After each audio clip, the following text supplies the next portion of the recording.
그래서 이제 이건 제가 단 답인데 교사나 부모 그 학습 목표나 학습 전략이 필요하다. 또 친구들과의 대화 방법 및 사회기술 훈련이 필요하다. 친구들과의 대화 방법, 사회기술. 왜냐면 지금 사회성이 떨어지잖아요. 그리고 ADH 특성에 대한 부모 교육 및 부모 상담이 필요하다. 부모들도 받아들여야 돼. 우리 애가 ADH라는 것을. 그리고 심각한 ADH라면은 이제 학교를 못 다니거나 홈스쿨링을 하거나 나는 학교를 다녀야겠다 하면은 약을 먹어서 다녀야 돼. 왜냐면 다른 사람들 그 아이 치료를 위해서 약을 먹는 게 아니라 걔가 남을 방해해서 다른 애들 피해를 주니까. 그죠? 아이가 나으려고 치료 약을 먹는 게 아니라. 그죠? 전 그러면 약 먹기 싫으면 홈스쿨링 그냥 대안학교 뭐 이런 데 다녀야겠죠. 근데 초등학교는 대안학교가 없다더라고요. 아동 심리치료, 놀이치료 행동치료 제한한다. 21년 3회로 넘어가서 아까 이게 진공무잖아요. 로저스가 중시하는 상담자의 태의 진공무, 진실성, 공감적, 경청, 무조건적, 진실성, 공감적, 경청, 무조건적, 존중. 이것도 외우기 어렵네. 진공무. 반복돼요, 계속. 이거 무조건 외워야 되고. 아까 했잖아요, 이거 봐. 이거는 기출만 무조건 공부해도 합격해요. 재활치료 과정 세 가지. 재활치료 과정 세 가지 해도 이거, 그죠? 재활치료 원리가 아니기 때문에, 뭐, 제 생각이 이렇게 생각이 됩니다. 이게 100% 답이, 모르겠어요. 이렇게 생각이 돼요, 나는. 시간 제한적 집단치료의 특징. 집단치료가, 시간이 정해져 있다. 회기가, 이게 집단치료도 이렇게 시간이 없이 무작정 계속하는 집단치료도 있어요. 병원 같은데. 근데 어떤 집단치료는 8회기, 10회기 나눠져 있는 걸 시간 제한적 집단치료라고 해요. 시간 제한적 집단치료에서는 일단 특징이 시간이 제한이 있더라. 또 그 시간이 8회기다. 그럼 8회기 안에 어떤 성과가 나와줘야 된다. 상담자의 지시적 접근이 작용할 수 있다. 이 말이에요. 지시기라. 상담자가 지시적으로 행동할 수 있다. 지시나 어떤 충고. 그리고 증상의 해결을 해줘야 된다. 또 8번에 딱 나야 되기 때문에 좋아져야 되니까 과제를 주자. 또 우리는 8번 할 거니까 열심히 해서 좋아지자. 기대를 전달하자. 또 효율적으로 작업해야 된다. 우리가 뭐 평생 만나는 게 아니라 8번만 만나니까 8번 안에 줘야 된다. 이런 동기를 전달한다. 이게 잘 적어져 있네요. MMPR 성격검사의 성격병리 어여인 척도. 이거 외우세요. 이거는 별표 한 2개 정도. 공격성, 정신증, 통제결여, 부정적 정서성, 신경증, 내향성, 낮은 군적 정서. 이걸 외울 때는 그래서 그 DSM-5에 A군, B군, C군이 있어요. A군은 2번에 해당되고 정신증에 해당되고 B군은 1번과 3번 공격성, 통제결여. 그리고 C군은 그 4, 5번에 해당돼요. 그래서 세상에는 이제 세 부류 사람이 살고 있어요. 이상한 사람 A군, 튀는 사람 B군, 위축된 사람 C군. 자, 설문조사 들어갑니다. 여기에 지금 굉장히 활동하고 계시는 선생님들 있고 나원장님들이 나는 A군이다. A군은 이상하다고 생각해. A군은 개성이 강하다고 생각해. A군 개성이 강하다. 나는 A군인지 개성이 강한 사람 A군. 조금 튀고 말 잘하고 막 나서고 싶다. 이게 무대에 서고 싶고 B군. 약간 조용하고 조용히 살고 싶다. C군. 자, 솔직히 얘기해봅니다. 저는 이상한 나는 B군 같은데. 선생님들은 B군이세요? C군이세요? 김미송님 C군? 우리 저기 고명 선생님의 B군 아닙니까? 김신일 선생님은 B군인지 C군인지? 조인경 선생님 C군 같나? 맞나요? 어떻게 되나? 고명 선생님 자기가 A군이래. 야, 자기가 자기를 보고 A군이라는 사람 나 생전 처음 봤어. 지금까지 수많은 사람을 상담했는데 자기가 A군이라는 사람은 없었어요. B군이나 C군이라고 보통 말하지. 그죠? 자, 그래서 A군은 약간 개성, 남과 다른 걸 추구하는 부류의 사람들도 세상에 존재하거든요. 약간, 응? 그죠? 약간 그런, 뭐 예술가들 그런 사람도 그렇고. 그래서 이제 여기서 1번하고 3번은 비슷한 카테고리고, 4, 5번은 비슷한 카테고리고, 2번은 이제 단독 카테고리예요. 그렇게 외우면 좋다는 거죠. 성격병리, 이제 MMPI 그 567문항을 원래 이거는 이제 진단검사인데 성격으로 나눠봤다 이 말이에요. 응? 공격성, 어, 이거 이렇게 중구난방 외우지 말고, 공격성 통제거리요. 아니면 A군, B군, C군으로 정신증 척도, 공격성 통제거리요. 부정적 정서성, 내향성. 그래서 이렇게 하고 또 외우기 힘들면 AGGR, 이것도 어렵다, 그죠? AGGR, 아니지, PSYC, AGGR, DISC, NEGE, INTR. 와, 이거 외워서 쓰려면 참 힘드네요. 써봐야 되겠어요.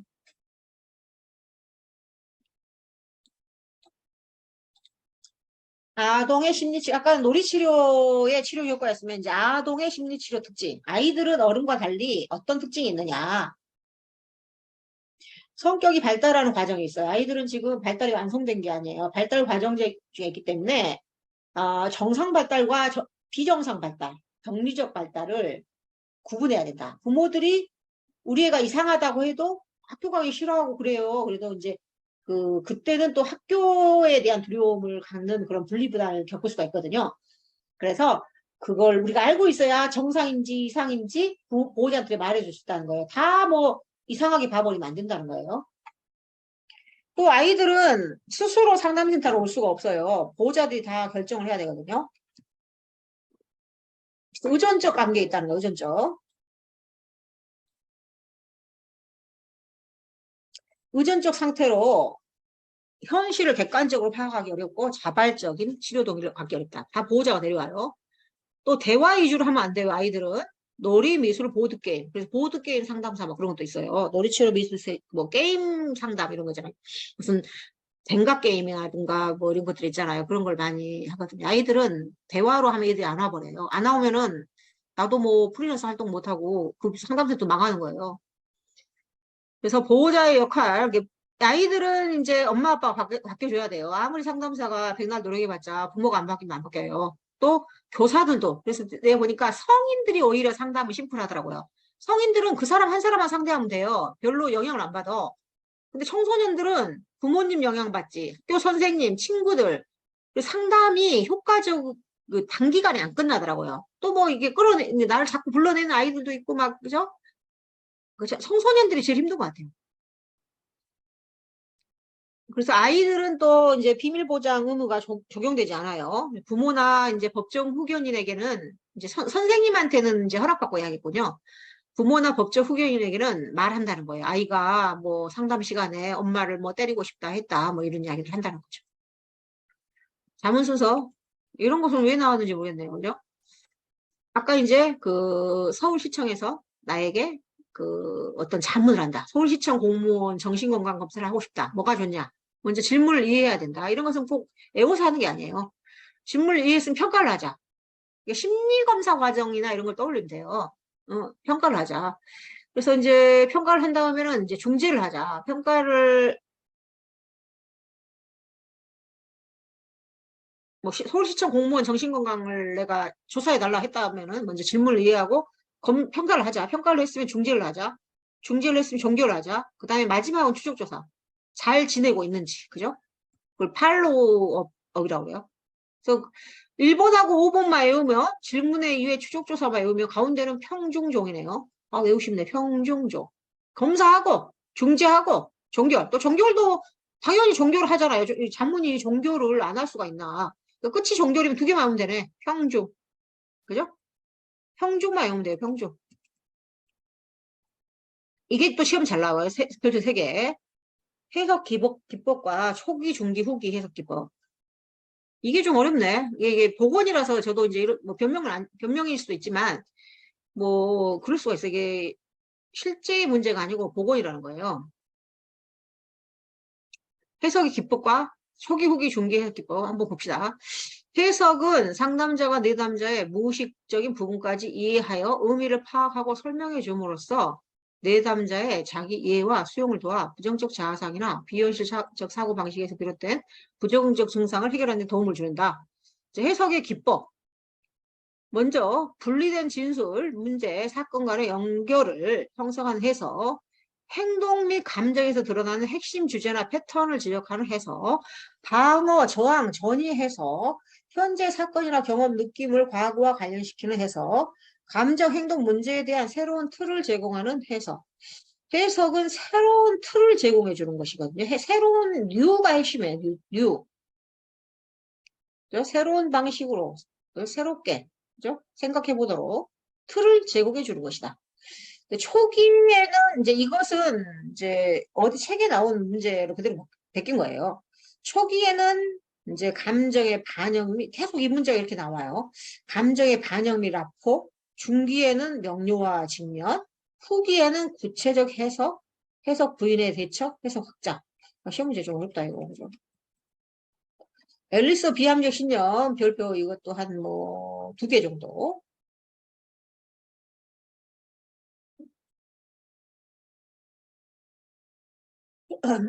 우리 5시에 만났죠? 어유 5시, 6시, 7시, 8시, 9시까지구나. 우리가 6, 7, 8, 9. 아직도 초등학교생처럼 손가락을 하면 안 해? 맞죠? 9시에 끝나는 거죠? 4시간이? 10시까지 하는 줄 알았어요, 나는. 9시까지네. 이것은 애우면 좋아요. 왜냐면 시험도 시험이지만 이게 상담에서 굉장히 유용해요. 그 아론백 하면은 인지적 왜곡이고 알버트 앨리스 하면은 비합리적 신념이에요. 근데 이것 때문에 온다는 거예요. 아까 인지적 왜곡, 잘못된 생각 때문에, 생각의 오류 때문에 상담센터 오지만 이런 생각 때문에 내담자들이 센터에 온다는 거예요. 어떤 생각이냐? 여러분도 한번 지금 공부하면서 체크를 해보세요. 그러면 외우기 쉬울 거예요. 자, 나는 모든 사람에게 사랑과 인정을 받아야 한다. OX. 자, 지금 채팅창에 체크든지 그냥 스스로 해보세요. 모든 면에서 유능하고 성공해야 된다. 자, 이거 대꾸 하시네. 그렇죠? 그렇죠? 김미성 X. 그래, 이렇게 피드백이 있어야 돼. 혼자 하려면 힘들어요. 나쁜 사람들은 반드시 천벌을 받아야 된다. 응? 천벌. 이 일이 내가 원하는 대로 안 되면 그것은 이제 큰일 났다. 내가 원하는 대로 안 되는 것은 끝장이다. 나는 끝장이야. 내가 임상시험 시험 떨어지면 끝장이야. 사람들의 행불행은 외부 환경에 결정되며 사람은 통제할 수 없다. 잘 살기 위해서는 항상 누군가가 난 옆에 있어야 돼. 나는 의지해야 돼. 현재 행동과 운명은 과거에 의해서 결정되며 우리는 과거에 있는 거야. 와, 다 X래. 그러면 이거는 여러분들은 비합리적 신념이 없는 거예요. 아주 건강한 거지. 정신적으로 아주 건강한 거예요. 그래서 꼭 해야 한다. 머스트가 붙이면 옵저브 틀리는 거예요. 시험에서도 여러분이 사실 시험 필기 같은 거 볼 때 시험 문제만 잘 살펴봐도 항상 절대론적으로 그래야 한다. 그게 답이에요. 시험도 공부를 하는 것도 중요하지만 요령도 중요해요. 요령. 특히 필기시험. 기출문제를 먼저 고르고 막 그런 거 중요해요. 이게 지금 임상시험 수련생들 사실은 오늘 수업을 들어왔어요. 쪽집게 강의를 들어왔어야지. 그죠? 거꾸로 공부해야 된다는 거예요. 응? 시험이 아직 멀었다고 안 듣는데. 잘못된 생각이라는 거죠. 상담 목표 설정, 유상, 한 별표, 이것도 한 3가지, 3 정도. 이것도 좀 중요해요. 우리 상담에서 목표를 세워야 돼, 목표. 응? 목표 없이 하면 안 돼요. 나는 어린애가 와도 목표를 세워요. 초등학생이 와도 목표를 세우고, 유치원생이 와도 목표를 세워요. 그래서 목표를 그림 그리게 해요. 그죠? 왜 오는지 알아야 돼요. 사람이 왜 사는지 목표가 필요한 것처럼 왜 상담센터 다니는지 옛날에 이런 적이 있었어요. 어떤 애가 너무 산만한 거야. 이상하니 막 뛰어다니고. 제가 어머니 철수가 오늘 굉장히 왔다 갔다 하는데 혹시 뭐라고 하셨었더니 우리 철수가 상담센터 간다 하면은 상처받을까 봐 놀이하러 간다 이렇게 말했다고 그렇게 그런 부모들이 많아요. 그러면 자, 그 마음은 이해됐는데요. 놀이하러 갔는데 무얼리에서 놀이하러 간다라고 말해 주셔야 한다. 그래서 너 놀이하러 가니까 거기서 실컷 떠들어 놀아 하니까 막 뛰어든 거예요. 애들도 제가 사실 유아도 놀이처럼 해봤거든요. 애들도 어른하고 비슷한 생각을 다 해요.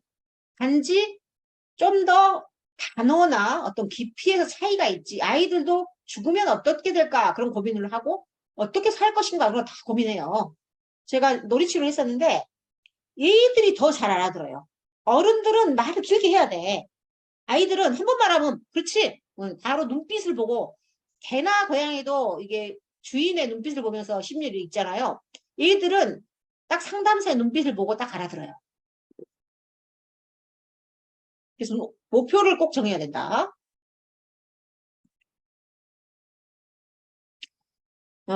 왜 오는지, 그죠? 먼저 목표를 정할 때는 성과, 어떤 상담을 받으면 나는 친구가 한 명에서 세 명으로 생긴다. 어떤 성과가 있는 것을 성과로 기술해야 된다. 또 명백하고 가시적이어야 된다는 거예요. 명백하고 구체적이어야 된다. 측정할 수 있어야 된다. 현실적이어야 된다. 타당해야 된다. 가치가 내담자의 가치관과 맞아야 된다. 합리적인 시간 내에 성취돼야 된다. 상담이 두루뭉실하고 아름답고 그런 게 아니에요.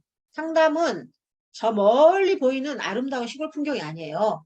그 집에 가서 땀 흘리면서 별을 빼고, 그죠? 흙탕물을 그 옷에 묻히면서 노동하는 게 상담이거든요. 그래서 구체적으로 적어줘야 돼요. 그래서 이제 이 상담의 원리가 우리 인생에서 목표도 다 해당이 돼요. 다 해당이 된다는 거예요. 우리가 이제 꼭 상담 말고도 하루하루 생활 속에서도 이런 식으로 목표를 해야 된다는 거예요. 살 빼자. 자, 뭐, 몇 킬로 빼자. 그죠? 언제까지 빼자. 뭐, 이런 거. 그죠? 내가 지금 45킬로인데, 뭐, 30킬로 되자. 해당하지 않다는 거죠. 가치관과 맞아야 된다. 이런 경우 있었어요. 저는 좀 열심히 사는 편인 것 같아요. 그래도 이제 게으르게 살진 않는데, 열심히 살아서 그 집을 삽시다. 왜냐면 이제 그 사람이 이제 아주 안 좋은 조건에 살고 있었어요. 그랬더니 그 사람이 자기는 그런 거 옳지 않는다. 연로적으로 살고 싶다 그러더라고요. 그래서 그때 아하 내가 가치관을 강요했구나 이런 생각이 들었어요. 그 사람은 연로적 집 같은 거 사는 걸 옳지 않는다. 허름한 초가에 살아도 그냥 기분이 좋으면 좋다 이거예요. 진단명 A는 마른 몸이었다. 너무 마른 몸으로 인해 체력 저하, 골밀도 감소, 건강상 위협이 된다. 근데 A는 계속 뚱뚱하다고 생각해서 먹는 양을 줄이고 체중 감량 보조제. 근데 말랐는데도 뚱뚱하다고 생각한다. 이거 딱 들어보면 벌써 답 나오죠. 거식증이죠. 신경성 식욕부진증. 거식증의 전문 용어가 신경성 식욕부진증이에요. 거는 안 먹을 거부할 거거든요.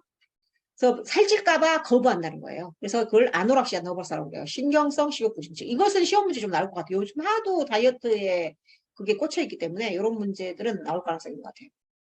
별표 2개 정도. 진단명 신경성 식욕부진증. 진단 기준을 쓰시오. 이게 또 시험에 나와요. 근데 또 당황하지 마세요. 그 신경성 식욕부진증이다 그러면 그 정의에 있어서 몇 개 단어가 몇 개 답이 나와요. 살찔까봐 지나치게 그 음식을 줄이는 것을 말한다. 일단 이게 하나 답이겠죠. 응? 필요한 양에 비해서 지나치게 음식을 제한함으로써 현저하게 저체중. 그죠? 또 체중 증가에 대한 두려움. 체중 증가를 막기 위한 행동. 저체중이라는 게 중요하겠네요. 그죠? 체중이나 체형을 경험하는 방식에 있어서 장애가 있고 자기 평가에서 지나친 압박을 느끼고 저체중에 대한 심각성의 인식. 자기가 지금 뭐 한 40kg인데도 지금도 더 빼야 된다고 생각한다. 서울에 보니까 아주 그냥 인간이 아닌 사람이 많아요. 인형 같은 사람이 어마어마 많아요. 심지어 해골처럼 걸어가는 사람도 봤어요. 무섭더라고요. 자기 표현 훈련, self expression training. 이거는 행동치료를 말해요. 행동치료. 이것도 행동치료라는 거예요. 자기 표현 훈련은 이제 행동치료 일종으로서 그 소극적이고 그런 사람들, 자기 표현을 잘 못하는 사람 없을 것 같잖아요. 이 세상에. 이런 사람들이 또 많아요. 항상 기죽어서 살아가는 거예요. 이 좋은 세상에서 할 말도 못하고 남한테 치이면서, 그죠? 행복하게 태어났어요, 우리는. 근데 그냥 항상 눈치 보면서 그렇게 사는 사람이 많다니까요. 최근에도 어떤 사람이 왔는데 그래. 근데 그런 사람들은 자기 표현 훈련이 필요한데, 그래서 최근에도 왔던 어떤 그 50대다 이거예요. 그죠? 그런 사람들이 또 이제 그런 특성을 보여. 그러면은 먼저 그런 사람들은 어떤 사람이냐면은 아예 자기의 의사를 표현 안 한다는 거예요. 또 간접 공격형이라는 것은 그 수동 공격이라는 거예요. 대놓고 자기가 약하니까 대놓고 못하고 뭐 꼬물꼬물 행동한다든지 막 혼자 중얼거린다든지 뭐 아내가 남편하고 싸웠는데 설거지할 때 부엌에서 막 중얼중얼 하면서 잤다 그런 걸 말하는 거예요. 또 이제 근데 어찌 보면 또 이렇게 살아가는 것도 이유가 있어요. 자기가 나약하니까 그럴 수도 있고 남을 똑바로 못 보고 시선을 내리깔거나 자주 피하고 시선을 못 쳐다봐. 이게 사람들이 두려워하는 거지. 기죽어 살아 항상 그죠. 불만이 있어도 언급을 두려워한다. 모임이나 회의에서 구석자리에 앉기를 선호한다. 타인이 남을 뭐라고 해도 비난이나 험담을 해도 맞대응을 못한다. 지나치게 변명하고 사과한다. 비합리적 요구를 거절하지 못하고 수용하여 부담감. 자기가 이제 돈 빌려달라고 하는 거예요. 근데 돈이 없어. 대출해서 빌려달라고 하면 대출해서 빌려줘. 근데 이런 사람들이 세상에 있다는 거예요. 얼마 전에 그 김은혜 사건 있잖아요. 김은혜 사건. 그게 그 남편이 이런 사람들이에요. 그죠? 어떻게 그렇게 사람이 그렇게 살아갈 수가 있어요? 자기가 라면 살 돈이 없어가 친구한테 3천 원만 빌려달라고 한다는 거예요. 친구가 10,000원 주면 7천 원 되돌려 준다는 거예요. 진짜 이거는 진짜 그런 사람도 세상에 있으니까. 그런 사람을 우리가 이제 기버라고 하고 그런 사람을 이용하는 사람을 테이커라고 그래요. 테이커. 그죠, 그죠. 그리고 자기애적 성격. 그리고 얼마 전에 가끔 저도 이제 뭐 범죄 이런 걸 많이 보네. 왜 그런지 모르겠네. 그런 게 좀 재밌긴 하잖아요. 그죠? 얼마 전에 그것도 보니까 그 고유정 사건도 진짜 끔찍하더라고요. 진짜. 김유정, 그 고유정, 그 김은혜, 김은혜, 고유정, 요번에 그죠? 그 사람이 자기애성 성격, 그죠? 가스라이팅 하는 성격이 자기애적 성격이에요. 남을 이제 굳이 성격으로 말하면 자기애적 성격이죠. 그리고 자기애적 성격이라니까요. 나에게 피해를 주는 사람은 다 제거하자. 양심도 없는 거죠. 아유, 그래 세상 어쨌든 별의별 사람이 다 있고, 그죠? 이런 사람은 자기 표현을 훈련해, 이런 사람들은 의존적 성격 장애일 수가 있어요. 의존적 성격 장애하고 자기애적 성격 장애하고 우연히 잘 만나. 부부로도 만나거나 친구로도 만나거나 서로 필요한 것을 가지고 있어. 자기애적 성격의 사람들은 왕노릇을 하고 싶어. 의존적인 사람들은 신하 역할을 하고 싶어요. 그래서 왕놀이, 그죠? 신하놀이를 하는 거예요. 근데 그게 이제 적절히 잘 뭐 지내면 괜찮은데 너무 이제 치우친 관계가 되면 이제 안 되는 거죠. 그래서 이제 이 사람들이 그 너무 이제 기죽어서 소극적으로 살아갈 때 갑자기 자기 표현을 하면은 더 밟아버려요. 그래서 상황에 따라 해야 된다는 거예요. 구체적으로. 또 항상 자기 표현적인 필요는 없고 내가 잘못했으면 인정하고 내가 뭔가 뭐 잘못한 게 없으면 주장하고 또 내가 어떤 표현을 할 때 타인의 권리도 인식을 해야 되고 낮은 불안을 야기하는 반응부터 자기 표현을 해보고 그러니까 너무 갑자기 사람이 바뀌면 사람들이 놀라버려요. 그래서 소극적인 사람이 하루아침에 바뀌면 더 그냥 강한 거센 반발을 받을 수 있어요. 평생 남편한테 기면서 무수리처럼 살았는데 갑자기 상담을 받아가지고 막 자기 주장하려고 하면은 남편이 어떻게 하는 줄 아세요? 남편한테 화내고 막 하면은 남편이 정신병을 집어넣어버려요. 그러면은 나는 이제 까딱하면은 평생 가족을 위해서 헌신했는데 정신병자로 입원해버린다니까? 그러니까 서서히 해야 돼. 서서히. 그죠? 서서히. 그런 경우도 있더라니까요. 평생을 내가 이렇게 살다가 어느 날 갑자기 정신 차려가지고 자기 주장하기 시작하면은 미쳤다고 하면서 자기 왕자를 내려놓고 싶지 않은 거예요. 이것도 권력관계예요. 쉽게 말하면. 이게 부부라는 것은 수평관계거든요. 누가 왕이고 신여면 안 돼요. 한 사람이 합병 생겨요. 수평이야, 그냥 수평.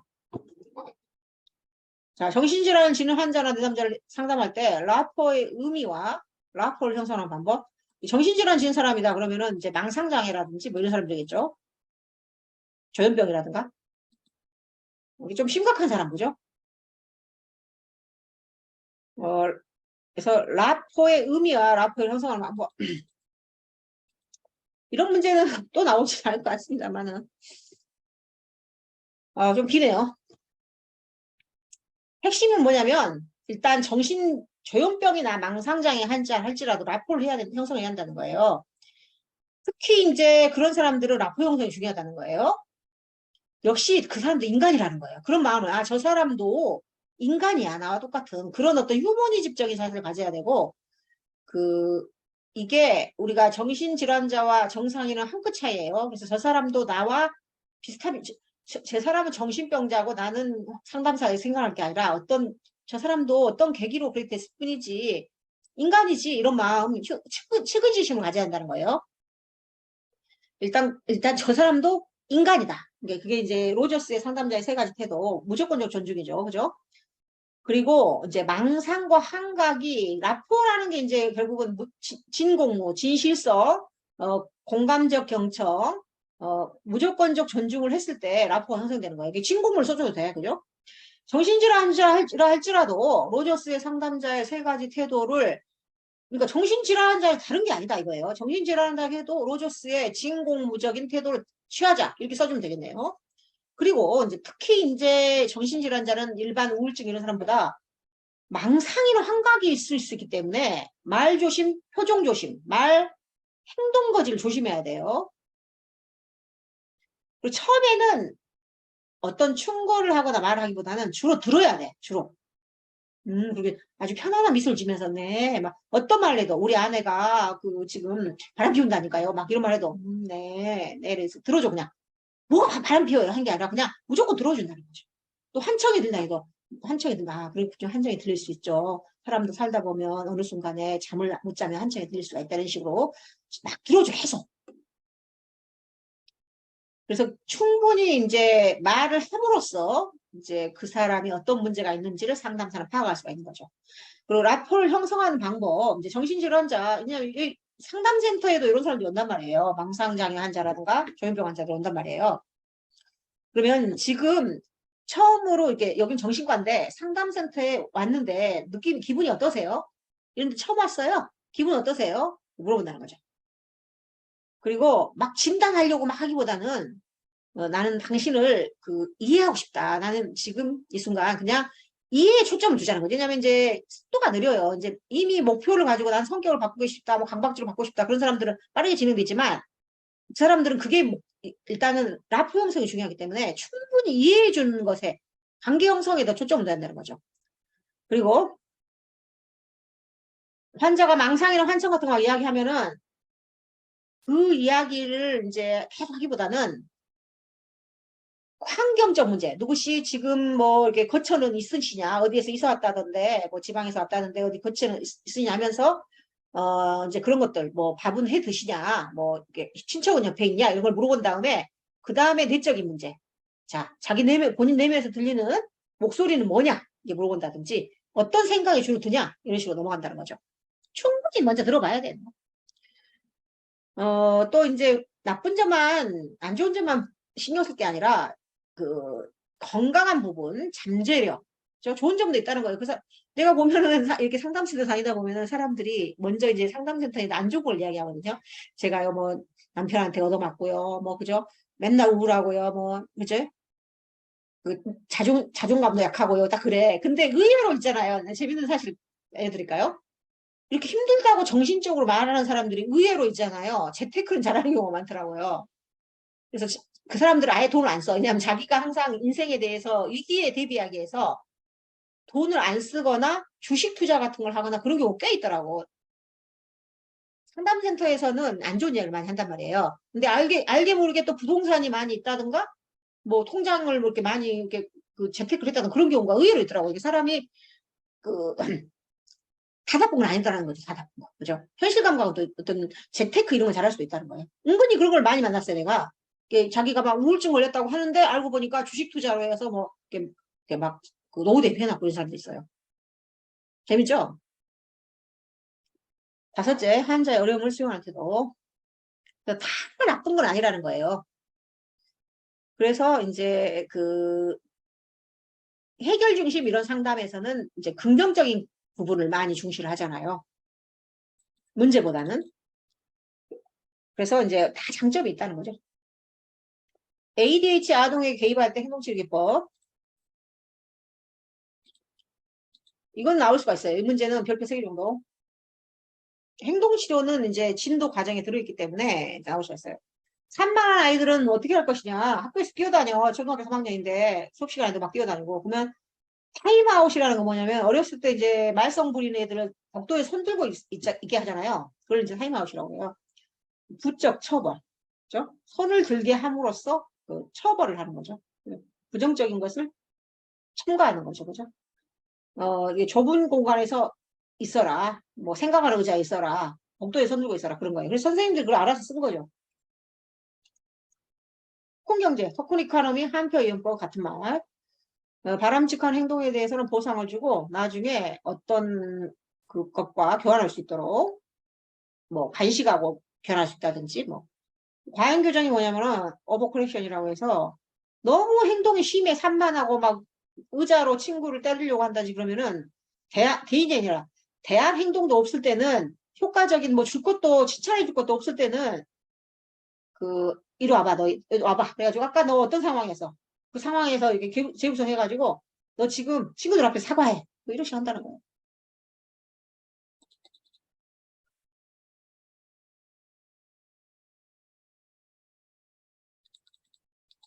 자기 노출, 집단 상담 시 자기 노출. 그 자기 노출이라는 것은 그 상담의 방법에 있어서 그 상담사가 자기 과거나 어떤 내담자와 유사한 문제인데 자기가 극복한 과거 경험을 살짝 이야기하거나 그것도 자기 노출이고 또 상담 과정 중에 내담자와의 관계에서 어떤 감정을 느꼈을 때 말한 것도 자기 노출이거든요. 그래서 과거에 대한 자기 노출, 지금 이 순간의 자기 노출, 집단 상담에서의 자기 노출,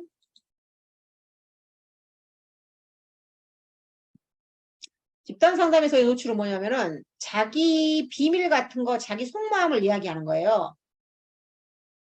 그래서 이 노출은 일단 집단의 목표와 부합해야 된다. 너무 중구난방으로 이야기하면 안 된다는 거죠. 그래서 한 집단원이 만약 집단원들이 한 집단에게 같은 반응을 계속 보인다면 공개적으로 거기 10명, 8명인데 7명이 한 명에게 계속 말씀 좀 그만하시겠어요? 말씀 좀 그만하면은 그걸 공개적으로 다루지 않는 거죠. 왜냐하면 불편하니까 뭔가. 또 집단원들은 무엇을 얼마만큼 노출할 것인지. 그래서 집단 상담에 왔다 해서 모든 걸 이야기하는 게 아니에요. 내가 말할 수 있고 감당할 수 있는 것만 해야지 괜히 말해가지고 이제 나중에 후회하는 경우가 생겨요. 또 진행 단계에 따라 자기 노출의 정도를 조절하자. 뭐 어떤 사람들은 집단 상담 1회기 때 뭐 저는요 과거에 조현병이었고요. 저희 엄마도 조현병이었고 막 이런 사람들하고 자기 노출을 너무 안 하면 안 되고 어느 정도 위험을 감수해야 된다. 야, 자기 노출을 안 하면 집단이 좀 역동이 발생하지 않고 치료 효과도 없겠죠. 근데 내가 후회할 거면 안 해야 된다는 거예요. 토큰 이코노미, 토큰 경제죠. 이런 것도 한 별표 두 개 정도? 뭐, 어쨌든 나올 수 있는 가능성이 좀 있다는 거죠. 별표 3개 정도.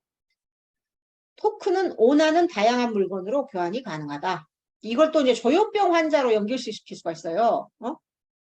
조현병 환자에게 토큰 이코노미를 할 때 장점을 쓰시오. 이렇게 나와도 다 답은 이거라는 거예요. 조현병 환자는 어린아이처럼 바뀌었기 때문에 아이들에게 하듯이 행동 수정을 한다는 거예요. 토큰 이코노미를.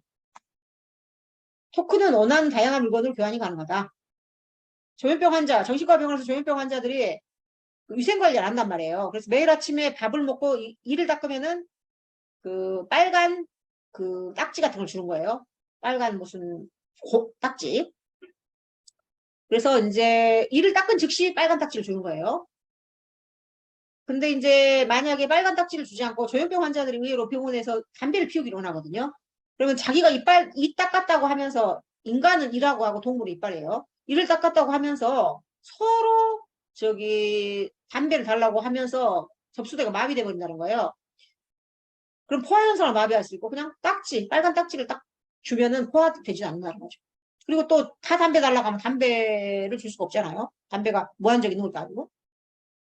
아동의 행동수정이라 전염병 환자에 유용하다. 동기부여가 쉽다. 바로바로 즉시, 그죠? 입 닦으면 빨간 딱지. 빨간 딱지를 받으면 나는 이제 담배를 얻을 수 있어. 해석 절차 이런 것도 나올 수 있는 문제라고 생각되네요. 한 도문 이런 것들은 좀 알아야죠. 외워야죠. 이것은. 시험과 관계없이 내가 임상시민으로서 먼저 IQ 검사를 딱 했다는 거예요. 내가 이제 20살인데 IQ 검사를 했다는 거예요. 전체 지능 지수를 알려줘야겠죠. 그 사람한테. 당신의 IQ는 뭐 120입니다. 우수 수준이네요. 했으면은 그 네 가지 지수 점수, 언지작청, 언어이해 지수, 지각추론 지수, 작업기억 지수, 처리속도 지수에 대한 검토를 통해서 그게 비슷한지 차이가 많이 나는지를 검토를 한다는 거예요. 근데 23점부터가 이제 그런 걸 알고 정확한 23점. 23점 이상 차이 나면은 뭔가 유효한 차이가 있다는 거예요. 그래서 전체 지능 지수가 이제 전체 IQ 120인의 우수 지수. 언어이해는 120인의 우수. 지각추론은 103, 지각추론은 110이네. 작업기억은 115네. 처리속도는 뭐 125네. 이런 식으로 이제 검토를 하고, 이제 아까 차이점을 본다는 거예요. 차이점. 언지작수를 빼본다는 거예요. 그 다음에 소검사 프로파일에서 강점과 양점. 10개 검사에서 평균이 10, 표준편차 3인데, 아까 이제 네 가지 지수는 평균이 100, 표준편차 15예요. 여기서는 평균이 10, 표준편차 3이니까 3점 이상 우세하면은 강점인 거죠. 평균이 10인데 13점이면 강점. 그 7점이면 약점. 뭐 이런 식인 거죠. 그래서 이게 이제 인지기능의 어떤 여기에서 차이가 많이 나면 그 사람이 그것 때문에 심리적 문제가 생기는 거예요.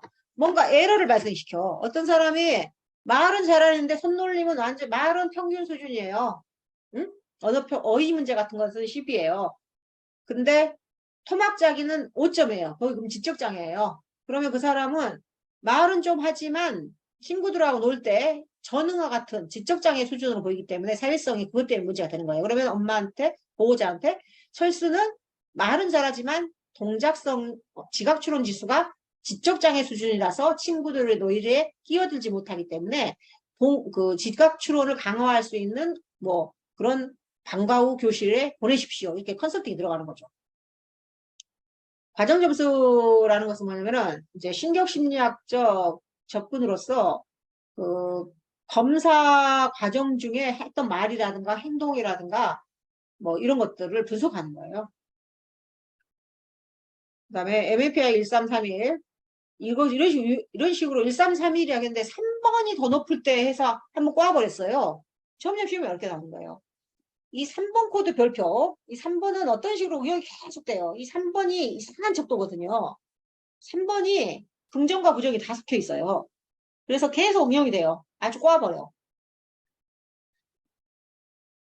1331, 1번은 이제 그 건강염려증이고 3번은 히스테리잖아요. 근데 이제 히스테리 척도라는 게 아주 여러 가지 요소가 많이 뒤섞여 있어요. 3번이라는 것은 뭐냐면 히스테리 척도로서 히스테리 척도가 높은 사람은 특징이 뭐냐면 겉과 속이 다른 거예요. 자기가 지금 남편한테 막 맞았는데도 친구들한테는 안 맞았다고 웃으면서 하하하고 웃는 그런 스타일이에요. 그리고 말투가 약간 과장적인 말투를 좀 쓴다고 볼 수 있어요. 그래서 속이는 거죠. 자기 마음과 행동이 달라요. 겉과 속이 달라. 이중적인 거죠. 한마디로 이중.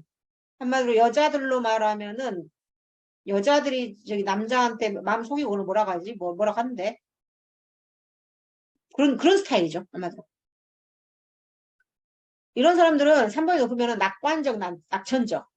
너무 세상을 좋게 봐요. 그래서 가로축 A에다 써놔요. 아름다운 밤이에요. 장미가 말한 아름다운, 여러분, 아름다운 밤이에요. 그러잖아요. 장미가 상 타러 왔어요. 그 여배우 그 상을 타러 올라왔는데 무대에서 여러분, 아름다운 밤이에요. 그런 것들이 일종의 그 낙관적, 낙천적인 태도예요. 아름다운 밤이 아니에요. 그날 누구는 상 못 탔어요. 기분 나빠요. 그래서 이제 스트레스를 직면할 때 이제 신체적인 증상, 이제 왜냐면은 마음을 돌보지 않고 항상 몸이 아프다고 그래요. 이게 마음이라는 것의 존재를 모르는 것 같아요. 마음이 있는지도 모르는 것 같기도 하고. 억압과 부인, 골표, 전환장애거든요. 우리가 이제 3일이 높으면 진단명은 전환장애, 전환장애.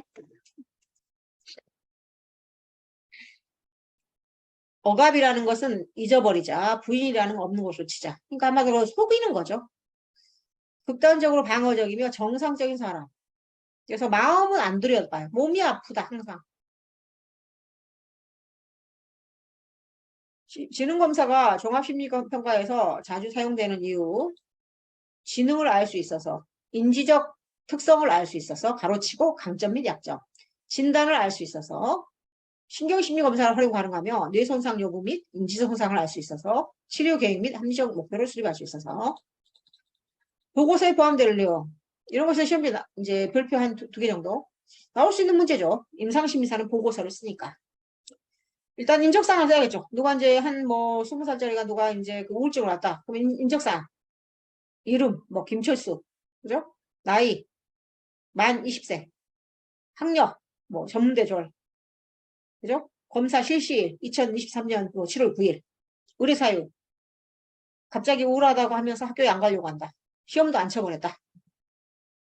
그래서 어머니가 데리고 왔다. 주어서 문제. 우울하다. 잠이 안 온다. 학교를 안 간다. 행동관찰. 심루관 표정으로 고개를 숙이고 있고 위생관리가 안 돼. 우울하다고 위생관리가 안 되잖아요. 우울한 사람들은 위생관리까지 이제 정신적으로 문제가 있을 때 위생관리가 안 되죠. 우울한 사람은 씻는 거네요. 왠지 그뭐 추리닝을 입고 왔다든지, 그죠? 머리를 뭐 약간 더벅머리라든지 이런 식이라는 거죠. 현재 병력, 현병력이라고 해서 그 병이 진행되어 온 경과를 위해 현병력이라고 해요. 지금 우울하다고 했는데 어떤 애들은 막 초등학교 때부터 우울했다고 그래. 초등학교 때부터 우울했다. 그런데 놀이치료를 받았다. 좋아졌다. 중학교 때는 괜찮았는데 또 뭐 이런 식으로 고등학교 때 또 정신과를 다녔다. 과거 병력, 현병력이 병의 증상의 경과를 알고 있는데 과거에 뭐 정신과를 다녔는지 뭐 상담소를 다녔는지 개인적인 역사, 원하는 원티드 베이비였냐 뭐 그런 거예요. 조산아였냐, 인큐베이터에 있는 경우도 애들이 좀 안 좋아요. 공황장애가 있는 경우 인큐베이터에 있어서 그런 애들도 있어요. 친구 관계가 어땠는지 뭐 그죠? 이성을 사귀어봤는지 뭐 가족력, 형제는 몇 명이고 엄마 아빠는 살아계시고 직업이 뭔지 이런 거 다 파악하는 거예요. 실시된 검사, 종합심리검사, 검사 결과 및 해석, 진단적 인상 및 제한. 그래서 진단 인상, 주요 우울장애, 뭐 12개의 인지행동 치료가 필요할 것 같다. 이런 식으로 쓰는 거죠.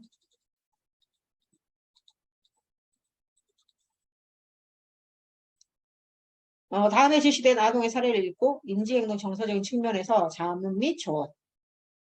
중학교 3학년 화나라고 그래. 병원에서 화나. 친구들과 못 사귀고 학교 등교 거부. 겨우 가는 거예요. 아이들이 자신을 괴롭히고 째려본다고 한다. 학교에 가면 죽고 싶을 정도로 애들이 놀아주지 않는다. 성적은 최하위권. 공부 못하는군요. 최하위권이면 머리가 나쁠 수가 있어요.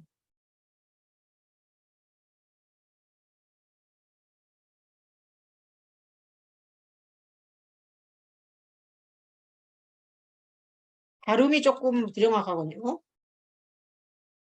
지능이 일단 낮다는 걸 알 수가 있어요. 지능도 낮은 데다가 좀 우울한 것 같아요. 이 답은 좀 맞는지는 제가 지금 확신할 수가 없어요. 확신할 수가 없다. 그래서 누구한테 조언을 해야 되는지 이 말이죠. 그죠? 자, 보자. 엄마가 뭘 고민하냐 지금 볼까요?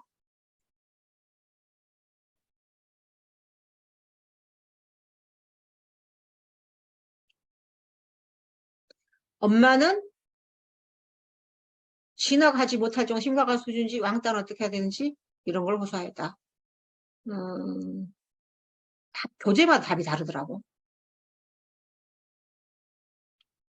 인지행동 정서적인 측면에서 잠미죠. 답이 딱 이건 있지가 않아. 이런 거서 이런 게 어려운 거예요. 답이 딱 없어. 인지적 측면에서 보자.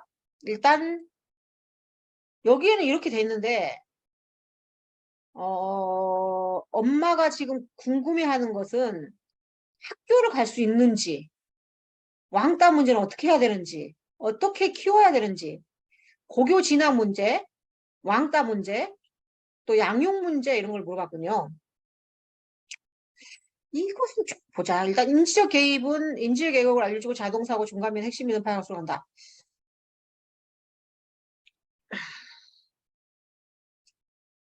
REBT로 하면은 이거겠죠. 그 인지행동적으로 한다면은 정서적 개입, 우울 불안 정도를 검사하여 적응적인 감정을 변화시키고 감정적으로 배운다. 행동적 개입, 자기 표현 훈련, 사회기술 훈련을 실시한다. 부모 상담의 교사 협조. 1, 2, 3번까지 적으면 되겠고 4번은 딱히 안 적어도 될 것 같아요. 그래서 이거는 진짜 답이 딱 모르겠어요. 이렇게 나와 있는데도 있고 확신할 수 없는 문제인 것 같다. 그래서 최선을 다해서 아는 한 쓰는 수밖에 없어요. 이런 문제는. 최선을 다해서 아는 사람 진짜. 보통 이제 인지정서 행동 개입이다 그러면은 그 REBT잖아요. REBT에서는 어떤 식으로 하냐? 먼저 지금 그 이론에 입각해서 한다면은 지금 현재 그 REBT잖아요. 그 현재 상태는 어떠냐? 그 상태를 이끈 그 생각은 무엇이냐? 그래서 그게 행동이 어떻게 갑자기 헷갈려. ABCD 모델이구나. ABC 모델로 한다면은 그 적을 수 있는 방법이 있을 것 같아. ABCD 모델. 이거는 제가 뭐라고 말하겠네. 좀 더 이걸 생각할 게 필요했어요. ABCD 모델에 딱 맞춰서 해주든지, 예? ABCD 모델 알죠? A 촉발 사건, 이제 B는 뭐냐면은 그 빌리프 핵심 믿음, 빌립 시스템, 신념 체계, C 컨스텐스, 디스퓨트, 그 E는 이펙트 이렇게 적어주든지 다른 책도 좀 참고를 할 필요가 있겠어요. 지금 8시인데 그 8시인데 한 5분만 쉬었다가 이제 여기서부터는 중요한 거 위주로 좀 제가 볼 때 과거는 할 거 없고 최신 기출만 좀 하는 게 좋을 것 같아요. 최신 기출만. 그래서 아까 이 문제는 제가 심각하게 더 고민해보고 있습니다. 왜냐하면 다른데 이렇게 적어진 데가 있더라고 비슷하게. 비슷하게 나처럼 비슷하게 적어진 데가 있었어. 그래서 한 5분만 쉬었다가 하도록 하겠습니다.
계속 이어서 하도록 하겠습니다. 제가 오늘 수업에서 조금 헷갈리는 것은 저도 좀 더 찾아봐가지고 제가 꼭 성의 있게 해서 여러분한테 보내드릴게요. 자, 다 들어오셨죠? 자, 그러면은 20년 이제 1회 지금 이제 9시까지 하고 어쨌든 마치도록 하겠습니다. 최신 기출 위주로 보는 게 아까 종합심리평가 보고서에 들어갈래요? 똑같은 거죠? 똑같아요. 보고서는 나올 수가 있어요. 이제 임상심리사가 되면은 이제 보고서 써야 되니까. 그다음에 로샤 이제 보면은 이제 보고서, 인적사항, 의뢰사유, 주어서 문제, 행동관찰. 우리가 현병력 이렇게 하거든요. 현병력, 현재 병력, 현병력. 현병력이라는 건 병의 경과를 현병력이라고 그래요. 과거 병력은 뭐냐면은 이제 과거에 어떤 신체적 문제가 있었는지, 심리적 문제가 있었는지, 뭐 그렇게 알고 있어요. 저는 개인력, 발용력. 어떤 검사를 했는지, 검사 결과를 해서 진단적 인상 및 공고사항, 뭐 제한사항 다 같은 말이죠. 로시아 검사에서 중요 지점 여겨. 이것도 별표 2개 정도 나올 만한 문제라고. 이제 요새는 좀씩 어려워지더라고요. 이건 그래도 나올 만한 문제. 이제 반응 영역. 이건 아주 기본이죠. 어느 부분이 이거 설명까지 할 수 있어야 돼요. 어느 부분이 사용되는가? 발달 질. 반응에서 의미 있는 조직화, 통합이 일어난 정도. 반점에 대한 정보 처리의 질적 수준. 결정인, 반응이 나오게 된 반점의 특징. 그러니까 결정인이 이제 지각적, 인지적 처리 방식에 대한 정보를 얻을 수가 있죠. 색깔을 받는지, 형태를 받는지, 운동을 받는지, 막 이런 거예요. 여기서 중요한 건 형태질이에요. 형태질 표표. 이게 형태질이 정신병하고 관련성이 높아요. 왜냐면 나비 모양이면 나비라고 해야 되는데 지렁이라고 하는 경우가 형태질이 이제 마이너스예요. 그래서 형태질이 보통 반응을 했으면 O예요. 근데 이걸 아주 정교하게 설명을 했으면 플러스예요. 근데 조금 개성 있게 했으면 U예요. U. 아주 이상하게 말해서 마이너스. 그래서 마이너스 반응이 많으면 무조건 정신적으로 문제가 있는 거예요. 그래서 이제 우리가 그 검사 환경에 있어서 상담센터다 그러면은 마이너스 반응을 한 사람 많이 없다고 봐야죠. 근데 병원이다. 정신과 병원이다. 그러면 거의 다 마이너스 반응을 하죠. 정상인이다. 그건 마이너스 반응이나 이제 이런 걸 거의 안 하고 좀 개성이 강한 사람은 U 반응. 그죠?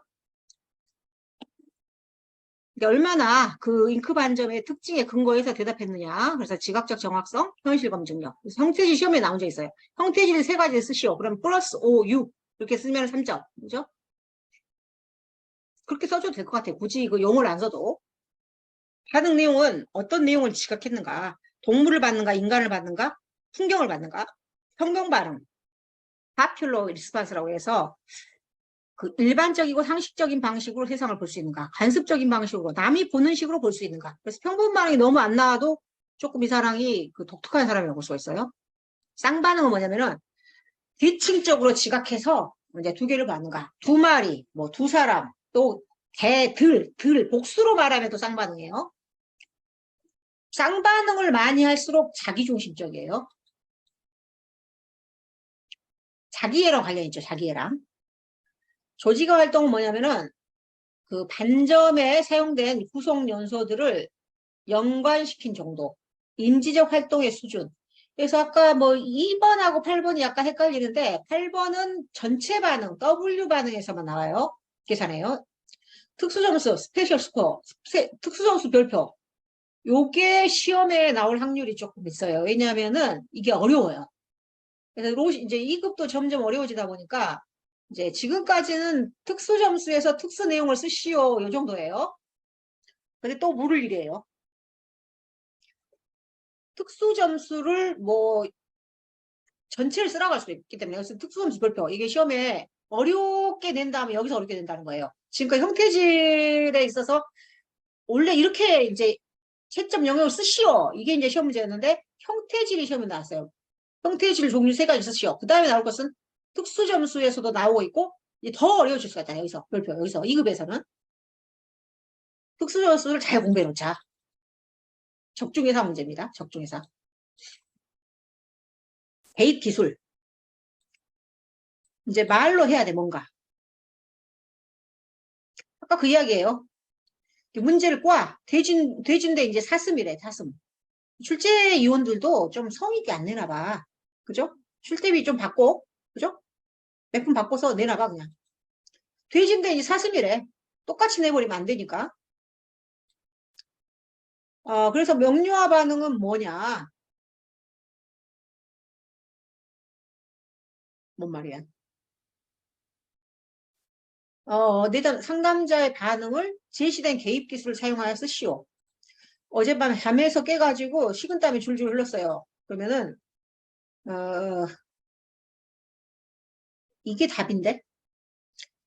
이 녹색이 답이라고. 그 반응을 쓰라고 했잖아요. 그래서 명료화를 하시오라는 거잖아요. 그러면은 그 명료화는 명확하라고도 하면서 불분명한 내용에 대해 상담자가 의미를 분명히 밝힌 것. 어제 본 사냥 관련 영화가 어떤 내용인지 좀 더 자세히 설명해 주시겠어요? 그죠? 뭔가 애매모호한 걸 어제 본 사냥 관련 영화 이렇기 때문에 상담자가 명확하기 위해서 어제 본 사냥 영화 뭔지 알아야 또 상담이 연결이 되니까 물어본다는 거예요. 확실하게 애매모호한 것을 물어본다는 거죠. 직면이라는 건 뭐냐면은 내담자의 말이나 행동이 일치하지 않을 경우 말에 모순점이 있을 때 그걸 지적질이 없으면 안 돼요. 근데 지적해 주는 거. 평소에 아버지를 미워하는 마음이 있었나요? 그것이 억압되어 있다가 무의식적으로 꿈에 나타날 수도 있어요. 이런 식으로 한다는 거죠. 이 녹색이 답이에요, 녹색. 까만색이 답이 아니고.